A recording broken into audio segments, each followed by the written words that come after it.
Daily Shorts. Good morning, this is Jim Distortion doing a Daily Short.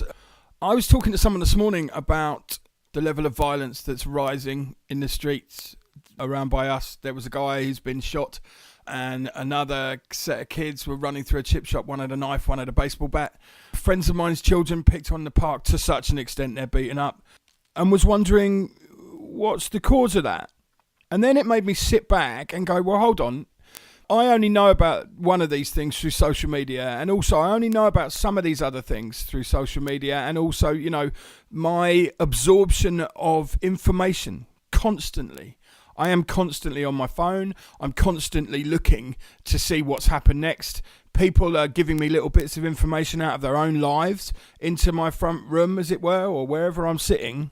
What I'm thinking is that, you know, there were bad people before we got access to all of this live world as it's happening news. You know, it's funny that now we think that paedophilia is a new thing. It's not. It's been going on for hundreds and hundreds of years, but now it's been singled out by the media and also shown in detail about the you know, what's happening and what these people are doing. And that's a good thing that we know about these things, but it also breeds fear. It breeds trepidation when you walk outside your door. So in the last month, say, there's been a shooting, there's been stabbing, there's been outside violence, there's been also small gang type affairs going on. And because that's happening and we're realizing that, we can now see it more. We can see more of it even. So instead of us being blinded to it because we didn't hear about it, now we know it's happening all the time. We know for sure. So instead of us thinking that these things are new and there's a huge escalation in crime, there isn't actually. Violent crimes are down in percentages from 50 years ago. You know, we're down almost 40% on violent crime. Because people can't react that way anymore. I remember when I was younger, I had a punch up in a boozer and it was a Wild West brawl, right? There were about 6 of us and we basically took this whole pub to pieces. We're fighting. I got my nose hooked around my face and we were fighting. And actually, if you want to know the absolute truth, we all ended up in fits of laughter at the end of it because it was just ridiculous what happened. Yeah, a couple of people got hurt, but not hurt as in hospital. They got a cut and, you know, I got my nose bust. All these different things, but we were fighting and it didn't matter so much. Nowadays, before you throw a punch, you have to think what's going to happen to you. Cause and effect, right? There will always be repercussions of your actions, and so there should be. But nowadays, it's a bit more touchy-feely, where the police would come in, clip you around the head and say, go home, which is actually what happened. One of the policemen pushed me against the wall and just said, calm down, muppet, which made me laugh. But yeah, so instead of that, now it's all by the book. You're going to prison. You can't throw punches. You can't behave this way. So, you know, it's almost like, I'll tell you what it's like in a scary way. It's almost like George Orwell saw the future a little bit, didn't he? Because we've got all these cameras that show every move we make, every breath we take. They'll be watching you, like the police said. The band, not the people. So you walk down the street, okay? From 7 different viewpoints, there'll be a camera. And so, you know, it shows what you do. It shows who you are. And also, you have a fight outside a pub. Now they've got proof of who threw what punch when, you know, what went on. Policemen who do raids now have a camera stuck to their chest to make sure that they're not accused of anything, even though they do what they want anyway. The other thing I noticed as well is county court bailiffs, and indeed scum of the earth bailiffs who are just, you know, freeloading interlopers who take on people's misery and make money from it. They've got cameras because if the people that they're chasing get violent, then not only do they have the debt, but they can take them to court and sue them.